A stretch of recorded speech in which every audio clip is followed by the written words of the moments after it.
नमस्कार मंडळी, लक्ष्मीच्या पावलांनी या मालिकेच्या आजच्या भागात आज आपण बघणार आहोत. नैना संगीताला म्हणत असते की मम्मा, मी आत एक बाहेर एक असं अजिबात वागत नाही आणि मला तसं वागायलाही जमत नाही. रोहिणी म्हणते की मिसेस खरे बघा ना, तुमच्या दोन्ही मुली म्हणजे दोन्हीकडचे दोन टोक आहेत बरं का.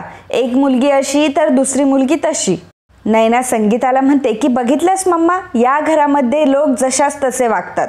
माझ्याशी सर्वजण किती प्रेमाने आणि व्यवस्थित वागतात, बघितलंस ना तू. मग तूच या गोष्टीचा विचार कर ना की कलाशी सर्वजण असे का वागतात, तिलाच प्रत्येक वेळी सर्वजण विरोध का करतात. कारण ती सतत चुकत असते आणि तू तर नेहमी तिलाच पाठीशी घालतेस. संगीता नयनाला म्हणते, नयने उगाच थोबाड उचकू नकोस. तुला निदान स्वतःच्या बहिणीची बाजू घेता येत नसेल ना तर उलट तरी बोलू नकोस. आणि तुला माहित नाहीये का आपली कला कशी आहे ती. कोणाला माहीत नसेल तरीही चालेल, परंतु मला मात्र माहिती आहे की माझी कला किती सापमनाची आहे ते. माझी कला कधीच चुकू शकत नाही. माझी कला एकदम निर्मळ आणि स्वच्छ आहे. सरोज संगीताला म्हणते की काय चाललंय हो तुमचं, माझी मुलगी म्हणताय मगाच्यापासनं. आणि कोण लागून कोण गेली ही. आणि एवढंच जर तुम्हाला वाटत असेल ना हिच्याबद्दल तर घरी घेऊन जायचं तुमच्या. अजिबात हिला इथे ठेवायचं नाही. गेल्या वर्षी किती आनंदात आम्ही नवरात्र साजरी केली होती आमच्या घरात. या वर्षी केवळ आणि केवळ तुमच्यामुळे आमच्या आनंदाला ग्रहण लागलंय. उगाच मला सकाळी सकाळी आमच्या घरात तमाशे नकोय, त्यामुळे निघा बरं आमच्या घरातून इथून. असं म्हणत सरोज आता डायरेक्टली निर्लज्जपणाचा कळस गाठते, म्हणजे संगीताला सुद्धा ती ढकलून देते. तेव्हा कला संगीताला सावरते. सरोज संगीताला म्हणत असते की निघायचं, आत्ताच्या आत्ता आमच्या घरातून निघायचं. मला ही मुलगी माझ्या घरात काय, माझ्या दारात सुद्धा नकोय. जेव्हापासून तुम्ही लोक आमच्या आयुष्यात आलात ना तेव्हापासून आमच्या आयुष्याची अगदी राख रांगोळी केली आहे तुम्ही. आत्ताच्या आत्ता इथून चालते व्हा. असं म्हणत संगीताला ती पुन्हा एकदा जोराचा धक्का देते. संगीता पडायला लागणार त्याच वेळी आबा तिथे येतात. आबा सरोजवर खूपच चिडतात आणि सरोजला विचारतात की सरोज, हे सर्व काय चाललंय. सरोज म्हणते की आबा, इथे जे काही झालं ना ते बघायला तुम्ही या क्षणी नव्हतात. दरवेळी प्रत्येक वेळी तुम्ही फक्त यांची बाजू घेतात आणि मोकळे होतात. पण आता इथे काय घडलंय, कशामुळे घडलंय हे सगळं न विचारता ह्या मला इथे जाब विचारायला आल्यात. आबा सरोजला म्हणतात की सरोज थांब, मला तुझ्याकडनं ही अपेक्षा कधीच नव्हती. आणि घरी आलेल्या पाहुण्यांना आपण असं हाताला धरून घराबाहेर कधीच काढत नाही. हे चांदेकरांचे संस्कार अजिबात नाहीयेत. अगं चांदेकरांकडे फक्त पैशांची नाही तर संस्कारांची सुद्धा श्रीमंती आहे, नीतिमत्ता आहे. आणि मला या गोष्टीवर विश्वास होता की तुला या सगळ्या गोष्टींची जाण आहे. आज नवरात्र आहे आणि प्रत्येक वर्षी देवी आईची आरती आणि येणाऱ्या माणसांची जबाबदारी ही तुझ्यावर होती. कारण का की तू या घरातली कर्तबगार सून होतीस म्हणून. पण आता मी ठरवलंय की या वर्षी देवी आईची आरती सरोज अजिबात करणार नाही.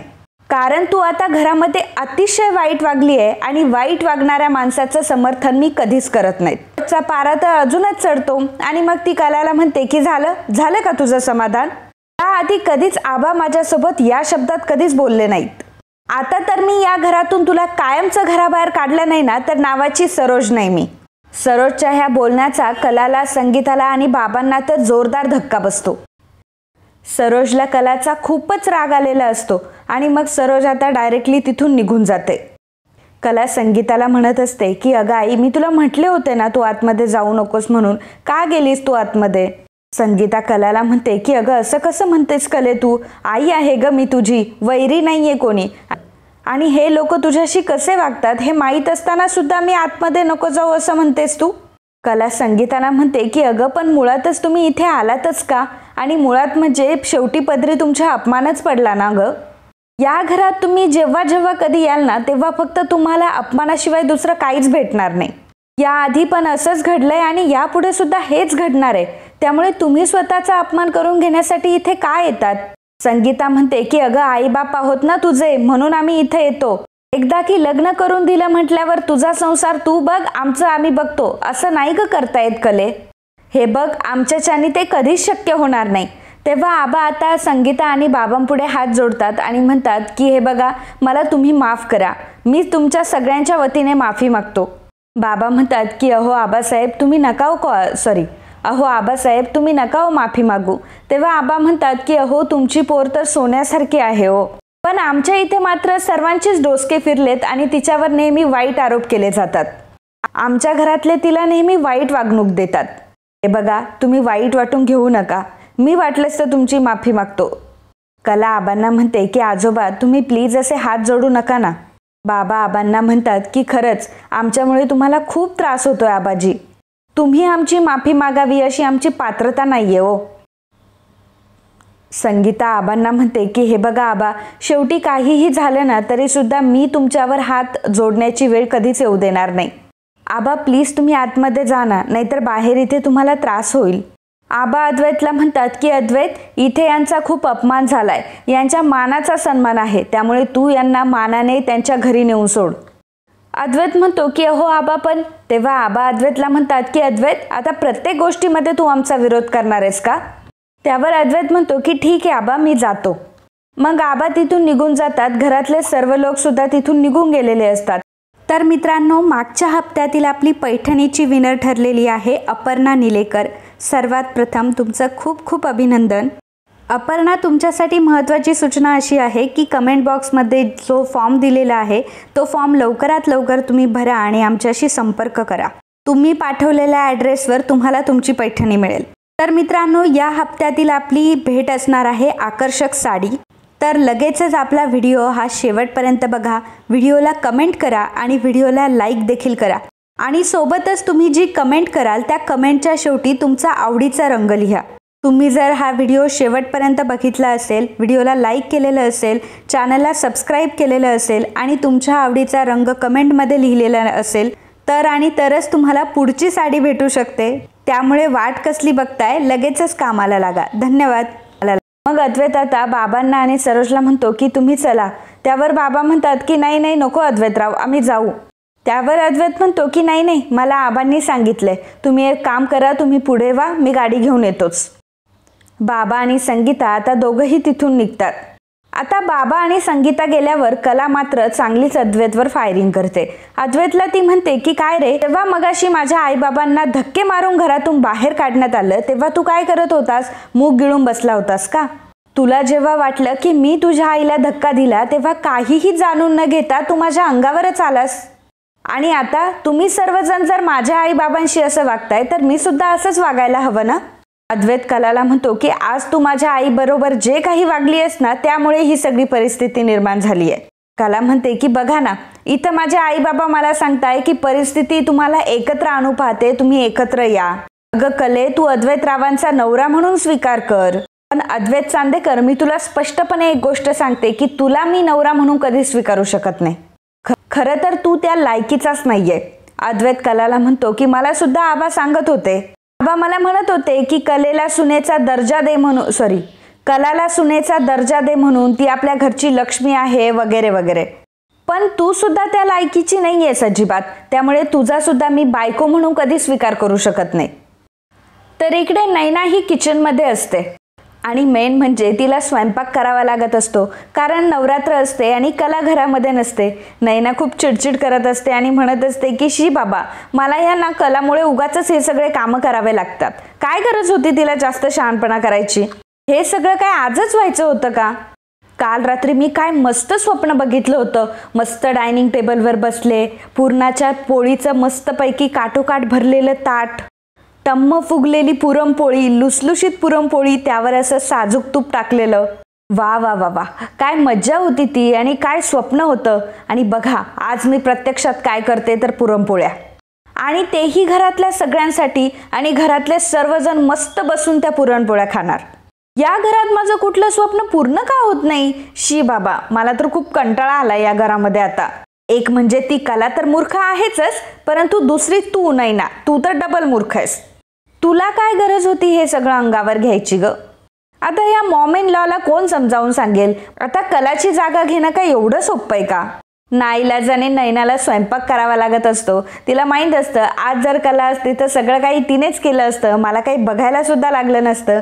परंतु आज कला नाही आहे स्वयंपाकघरामध्ये म्हणून माझ्यावर काय बितली येते. तर इकडे अद्वैत आता संगीता आणि बाबांना सोडून पुन्हा घरी आलेला असतो.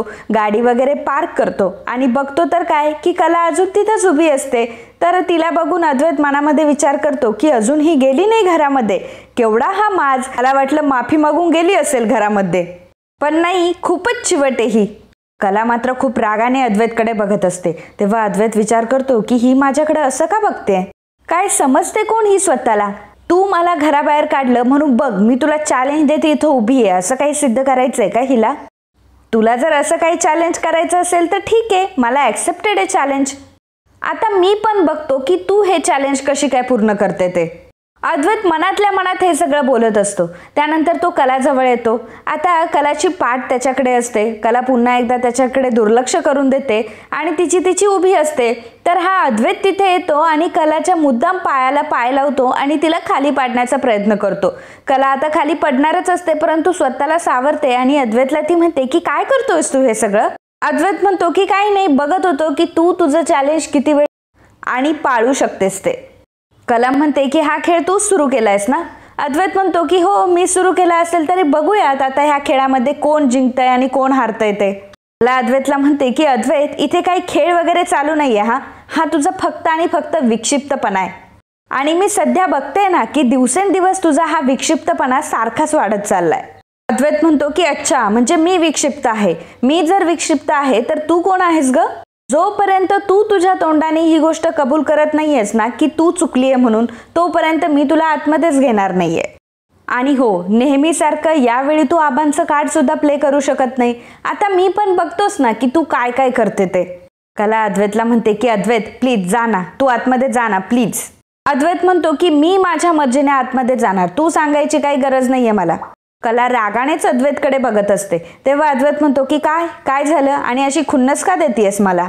कला अद्वैतला म्हणते की हे बघ अद्वैत, प्लीज तुला जे काही माझ्याबद्दल वाटतं ना ते तुझ्याकडेच ठेव. काय तर म्हणे मी तुला खुन्नस देतीये, मी दुष्ट आहे, मी वाईट आहे, नेहमी असंच वाटतं ना तुला? अद्वैत म्हणतो की मग त्यात वाटायचं काय आहे, खरं तेच बोलतोय ना मी. कला रागानेच अद्वैतकडे बघत असते. तेव्हा अद्वैत तिला म्हणतो की काय काय बघतीयस तू? तर कला अद्वैतला म्हणते की अहंकाराने भरलेला माणूस कसा असतो ना ते बघते मी. अद्वैत म्हणतो की खोटं बोलून माझ्या घरामध्ये तू घुसखोरी केलीस आणि घरातल्यांनी एवढा चांगुलपणा दाखवून सुद्धा त्यांना ॲटिट्यूड दाखवणारी मुलगी मी पहिल्यांदाच बघतोय. कला म्हणते की अरे बापरे, स्वीकारून माणुसकी, याला म्हणतात का माणुसकी? तुमच्या भाषेत याला चांगुलपणा असं म्हणतात का? अद्वैत म्हणतो की एक्सक्यूज मी, तुला नक्की काय म्हणायचंय? कला म्हणते की अद्वैत, अरे तू विसरला असशील रे गोष्टी, परंतु मी नाही विसरले. जेव्हा मी या घरामध्ये आले ना तेव्हा या घरामध्ये माझा नीट गृहप्रवेश सुद्धा नव्हता झाला. गृहप्रवेशाच्या दिवशीच आईवडिलांशी कुठलाही संबंध ठेवायचा नाही ही अट मला घालण्यात आली. माझं लग्न झालेलं असताना सुद्धा, मी नववधू असताना सुद्धा मला कित्येक महिने स्टोर रूम मध्ये राहावं लागलं. आणि एवढंच नाही चांदेकर, जेव्हा जेव्हा माझे आई वडील ह्या चांदेकरांच्या घरामध्ये आलेत ना तेव्हा तेव्हा माझ्या आईवडिलांचा वाटेल तसा आणि घाणेरड्या पद्धतीने अपमान करण्यात आलाय. कधी माझ्या आईवर तर कधी माझ्या बहिणीवर चोर म्हणून आरोप सुद्धा करण्यात आले. तुमच्यात याला माणुसकी म्हणतात का? अच्छा, म्हणजे माणसाला माणसासारखी वागणूकच द्यायची नाही, सतत त्याला उपकार केल्यासारखं दाखवायचं, म्हणजे ही चांदेकरांची व्याख्या आहे का माणुसकीची?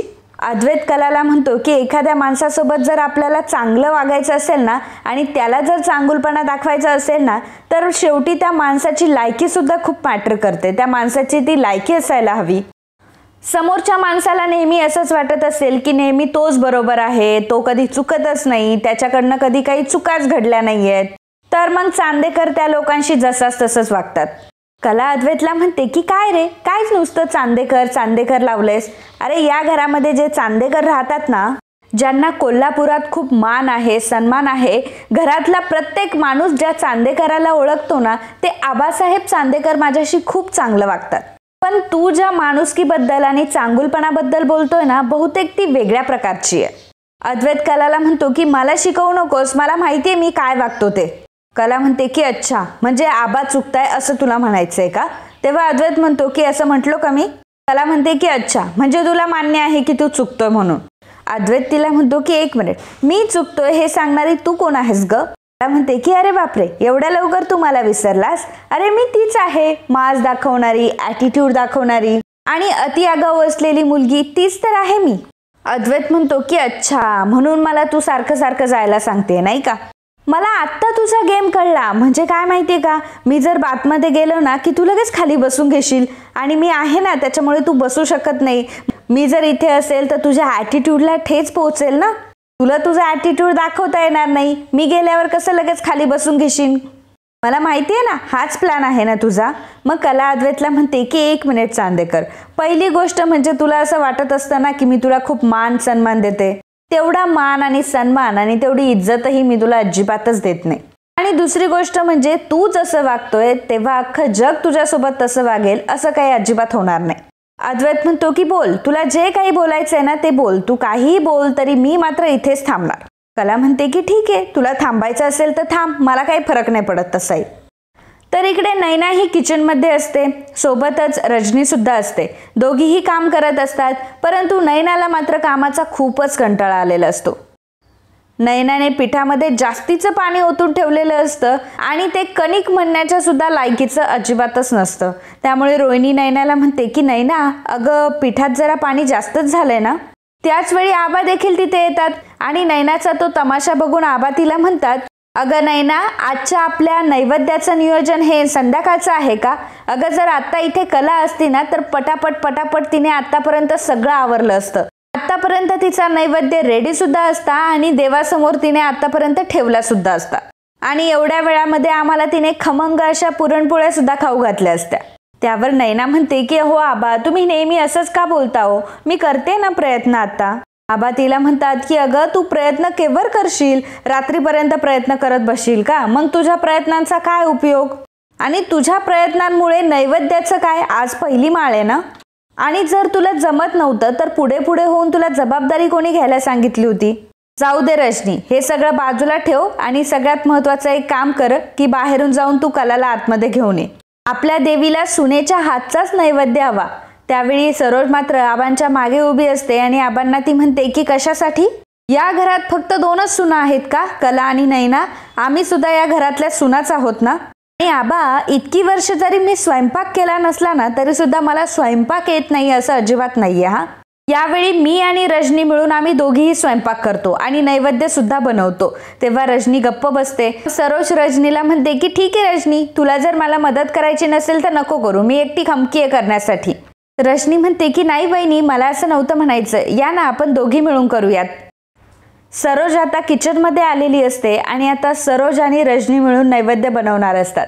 त्यामुळे नैना मात्र सुटलेली असते. नैनाने कुठेतरी सुटकेचा श्वास घेतलेला असतो की चला, आपल्याला काय काम नाही करावं लागणार, आता सरोज काम करायला आले म्हटल्यावर आपली काय गरज आहे इथं.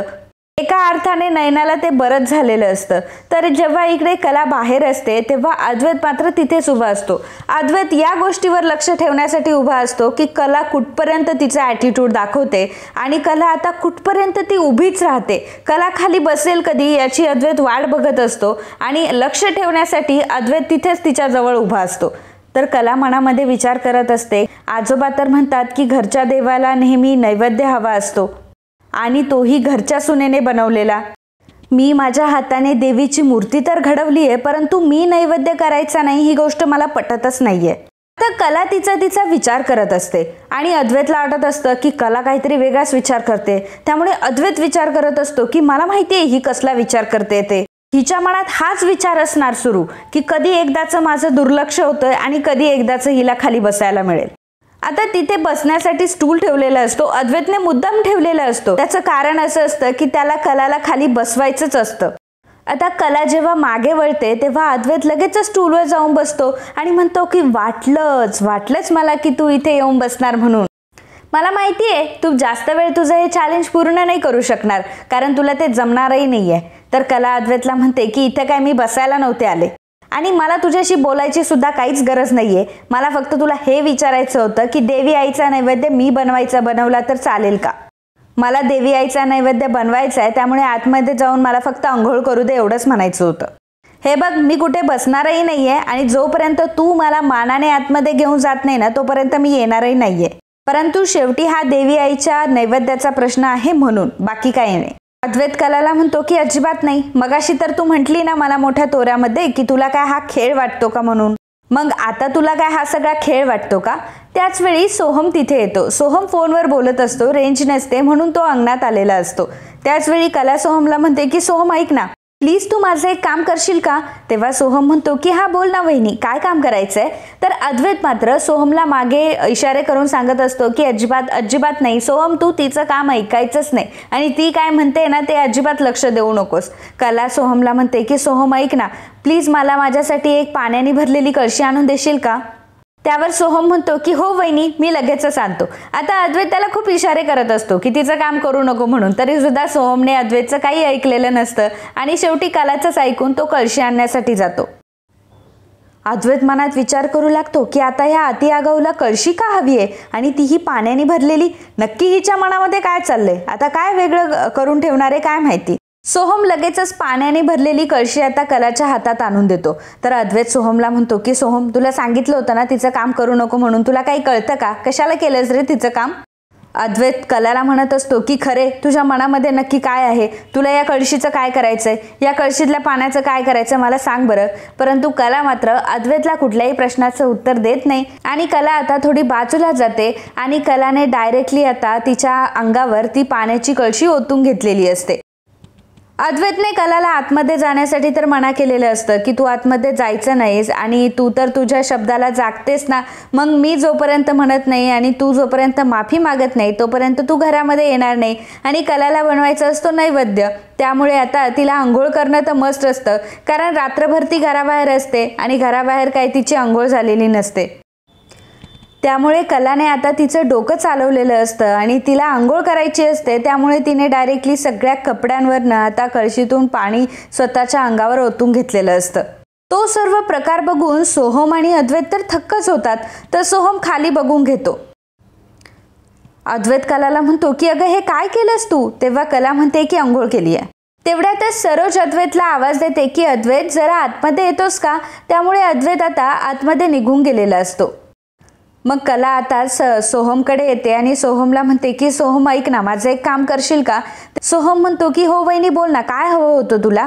कला सोहमला म्हणते की सोहम प्लीज तू वाईट वाटून घेऊ नकोस, परंतु मला पुन्हा तुझी गरज आहे, मला पुन्हा तुझी मदत हवी. मला प्लीज तू थोडीशी डाळ, थोडंसं कणिक, त्यानंतर पोळपाट, लाटणं, पिण्याचं पाणी, एक डाव आणि एक काडीपिठी आणून देशील का प्लीज? आणि हो, हे सगळं आणताना प्लीज कोणाच्या नजरेस तू हे सगळं पडू देऊ नकोस, कारण कसं आहे की मला पुन्हा घरामध्ये वाद नको आहे आणि मला माहिती आहे की तू जर सगळ्यांसमोर ते घेऊन आलास तर तुला 17 लोक विचारतील या सगळ्या गोष्टीबद्दल. त्यामुळे प्लीज तू माझ्यासाठी एवढं करशील का? माझ्यासाठी आणशील का एवढं? मला नैवेद्य बनवायचा आहे. तेव्हा सोहम म्हणतो की हो वहिनी, मी आणतो. सोहम आता जायला लागतो. तर कला सोहमला म्हणते की सोहम ऐक ना, 1 मिनिट, मला एक गोष्ट सांग की काल रात्री आपल्या घरी जे काही घडलं या गोष्टीची खबर तू माझ्या घरी दिली होती का? माझ्या घरी सांगितलं होतंस का? सोहम म्हणतो की हो, मी सांगितलं होतं, कारण काय करावं ते मला कळत नव्हतं आणि म्हणूनच मी काजलला कॉल केला आणि काजलला सगळं काही सांगितलं, कारण मला वाटत होतं की ते नक्कीच काहीतरी करतील. कला म्हणते की हो सोहम, तुझं बरोबर आहे, परंतु आई बाबा अरे छोट्या छोट्या गोष्टींचं टेन्शन घेतात. शेवटी इथे काही जरी घडलं ना तरी त्यांना खूप दडपण येतं रे या सगळ्या गोष्टींचं. त्यामुळे प्लीज असं काही घडल्या त्यांना जर नाही सांगितलं तर बरं होईल अरे. सोहम कलाला म्हणतो की पण वहिनी, ते टेन्शन घेत नाही म्हणून त्यांना काहीच सांगायचं नाही का आपण? आणि मला एक गोष्ट सांग की जगातलं सगळं टेन्शन फक्त तू एकटीच घेणार आहेस का? त्यामुळे वहिनी प्लीज, अगं आई बाबांना कळलं म्हणून काय झालं, शेवटी ते तुझ्या आई बाबाच आहेत ना, त्यांना तुझी काळजी आहे. आणि तुला माहिती आहे घरात रात्री जे काही झालं ते किती विचित्र होतं आणि किती इनव्हॅलिड होतं, परंतु तरीसुद्धा तुला ते सगळे बोलणे ऐकून घ्यावे लागले. घरात तुझी कोणी बाजू घ्यायला तयारच नव्हतं. मग अशा वेळी तुझे आई बाबा इथे येणं गरजेचं होतं आणि त्यामुळेच मी तुझ्या आई बाबांना सगळ्या काही गोष्टी सांगितल्या. वहिनी तू या गोष्टींचा नको विचार करूस. कला म्हणते की ठीक आहे सोहम, प्लीज तू मला मी जेवढं सांगितलं तेवढं आणून देशील का? तेव्हा सोहम म्हणतो की हो आणतो. मग सोहम आता हे सर्व साहित्य आणण्यासाठी आता आतमध्ये निघून जातो. तर मित्रांनो, आजचा हा भाग इथेच संपतो. पुढील भागात आपल्याला बघायला मिळणार आहे नवरात्रीची सगळी तयारी झालेली असते. आता नवरात्री उत्सव आणि सोबतच देवी आईचा उत्सव हे दोन्ही एकाच दिवशी आलेले असतात. त्यामुळे घरातल्यांची सारखी तारंबळ उडालेली असते आणि मेन म्हणजे कला यामध्ये नसते, त्यामुळे कलाचा घरामध्ये हातभार लागत नसतो. आता सर्व तयारी वगैरे सगळ्यांनी केलेली असते. रोशनी आणि रजनीने मिळून सगळा स्वयंपाकही केलेला असतो. नैवेद्याची सगळी तयारी सुद्धा झालेली असते आणि त्यावेळी सरोज जेव्हा नैवेद्य आणण्यासाठी आणि नैवेद्य भरण्यासाठी जेव्हा किचनमध्ये जाते तेव्हा पुरणपोळ्या सरोजच्या हातातून खाली पडतात. आता नैवेद्यच खाली पडलेला असतो. आता नैवेद्य खाली पडताना रोहिणीने बघितलेलं असतं. रोहिणी लगेचच त्या गोष्टीचा खूप मोठा कांगावा करते आणि म्हणते की अगं सरोज वहिनी, तुला कळतंय का तू काय केलंयस? तू पुरणपोळ्या सांडवल्यास, तू देवीचा नैवेद्य सांडवलायस. तर आता सर्वांना खूप मोठा प्रश्न पडतो की देवीला नैवेद्य दाखवायचा तर दाखवायचा कसा. आबांना तर खूप टेन्शन आलेलं असतं, कारण गेल्या 50 वर्षामध्ये ही गोष्ट कधीच झालेली नसते जी आज झालेली असते. देवी आईच्या उत्सवामध्ये देवी आईचा नैवेद्यच रेडी नसतो. देवी आईला आता नैवेद्य कसा दाखवायचा हे कोणालाच कळत नसतं आणि आता जर सुरुवात केली तर मुहूर्त टळून जाईल पूजेचा. त्यामुळे आता आबांना खूप टेन्शन येतं. रजनी म्हणते की आता आपण नैवेद्य कसा दाखवायचा. सोहम म्हणतो की काळजी करू नका, पुरणपोळ्या आहेत आणि कलावहिनीने स्वतःच्या हाताने पुरणपोळ्या बनवल्यात. त्यावर आबा म्हणतात की अरे वा, म्हणजे देवी आईने आपला नैवेद्य स्वतःच्या हातानेच बनवून घेतला.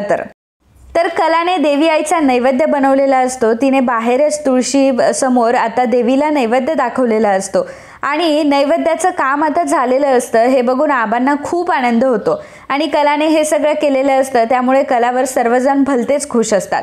सरोजचा मात्र पुन्हा एकदा मूड ऑफ झालेला असतो, कारण एवढं किचनमध्ये राबवून एवढा नैवेद्य बनवून सगळं तिला फुटेज खायचं असतं, परंतु तेही तिच्या नशिबात नसतं, कारण तिचं मन साफ नसतं. ज्याला त्याला नुसती उलट उत्तरं देत असते. शेवटी आबांनाही ती सोडत नसते. आबांना सुद्धा उलटे उत्तरं देत असते. आबांच्याही वयाची मर्यादा तिच्याकडे नसते. आणि कला तर काय, कलाला तर तिने हातातलं बाऊलच करून ठेवलेलं आहे आणि सर्वांनी फक्त तिच्या तालावर नाचावं असं त्या सरोजला वाटत असतं. त्यामुळे देवी आईने सुद्धा सरोजला बरोबर चांगली शिक्षा दिलेली असते. देवी आईला सुद्धा सरोजच्या हातून अजिबात नैवेद्य खायचा नसतो, अजिबात तिचा नैवेद्य देवी आईला ॲक्सेप्ट नसतो. म्हणूनच देवी आईने ही शिक्षा सरोजला दिलेली असते. त्यानंतर सर्वजण जेव्हा डायनिंग टेबलवर जेवायला बसतात तेव्हा आबा म्हणतात की मी फक्त प्रसादाचीच पुरणपोळी खाईन, मला इतर पुरणपोळ्या नाही खायच्या. याचं कारण हे असतं की पुरणपोळ्या बनवलेल्या असतात सरोजने. आबा सरोजवर चिडलेले असतात, रागवलेले असतात. त्यामुळे सरोजच्या हातचं त्यांना काही खायचंही नसतं. म्हणून कलाने बनवलेली प्रसादाची पुरणपोळीच आबा खातात. तर अद्वैत आबांना म्हणत असतो की आबा अहो असं का करताय, तुम्हाला गोळ्या घ्यायच्या आहेत ना, तुम्हाला तुमची औषधं घ्यायची आहे, त्यामुळे प्लीज तुम्ही काहीतरी खाऊन घ्या. तर आबा म्हणतात की माझी नातसून तिकडे बाहेर उपाशी आहे आणि माझी नातसून उपाशी असताना माझ्या घशाखाली तर घासच उतरणार नाही. आता अद्वैतला काळजी पडते. अद्वैतला काळजी कलाची तर अजिबात नसते, परंतु या गोष्टीची असते की आबा उपाशी राहायला नको, कारण आबांच्या गोळ्या चुकतील आणि आबांनी जर गोळ्या घेतल्या नाही तर आबांना गोळ्या लागतील आणि आबांना त्याचा त्रास होईल. त्यामुळे अद्वैत आबांना म्हणतो की आबा तुम्ही त्याची काळजी करू नका, ती जेवेल. मग आता अद्वैत अंजूला सांगतो आणि कलाला जेवण द्यायला सांगतो. अंजू आता बाहेर येऊन कलासाठी जेवण घेऊन आलेली असते. अद्वैत तिला म्हणतो की जेवून घे. त्यावर कला म्हणते की मला नाही जेवायचं. मग कलाने जेवावं म्हणून अद्वैत आता एक आयडिया करतो आणि अंजूला तो म्हणतो, आणि अंजू तुला माहिती आहे ना आबा मगाशी काय म्हटले ते? आबा म्हटले की देवी आईचा प्रसाद सगळ्यांनी खायला हवा म्हणून. आता कलाला आबांचा शब्द मोडायचा नसतो, कारण आबांचा शब्द तिच्यासाठी शेवटचा शब्द असतो आणि शेवटी ते प्रसादाचं ताट असतं. त्यामुळे कलाला देवी आईचा आणि आबांचा दोघांचाही अपमान करायचा नसतो. त्यामुळे कला आता त्यातला एक घास खाते आणि ताटाच्या पाया पडते. तर अद्वैत समोर तिने हे सगळं केलेलं असतं आणि अद्वैत सुद्धा कलाकडे बघत असतो. खरं तर अद्वैतने तिला मुद्दाम सांगितलेलं असतं की आबा असं असं बोललेत म्हणून, कारण अद्वैतला कलाची नाही तर आबांची काळजी पडलेली असते. कला जर नाही जेवली तर आबाही जेवणार नाही, म्हणून त्यांनी कलाला जेवायला सांगितलेलं असतं. तर रागानेच कला अद्वैतकडे बघत असते. तर मित्रांनो, आजचा हा भाग इथेच संपतोय. तर मित्रांनो, आपण लक्ष्मीच्या पावलांनी या मालिकेत सध्या चालू असलेल्या भागांबद्दल ट्विस्ट बनवलेला आहे आणि तो आपल्या चॅनलवर अपलोडेड आहे. त्यामुळे तुम्हाला तो बघायचा असेल तर नक्कीच आपल्या व्हिडिओमध्ये चेक करून तुम्ही बघा. आपला तो व्हिडिओ ऑलरेडी पब्लिक आहे. So friends, if you like my video please do subscribe, share and comment. Thank you.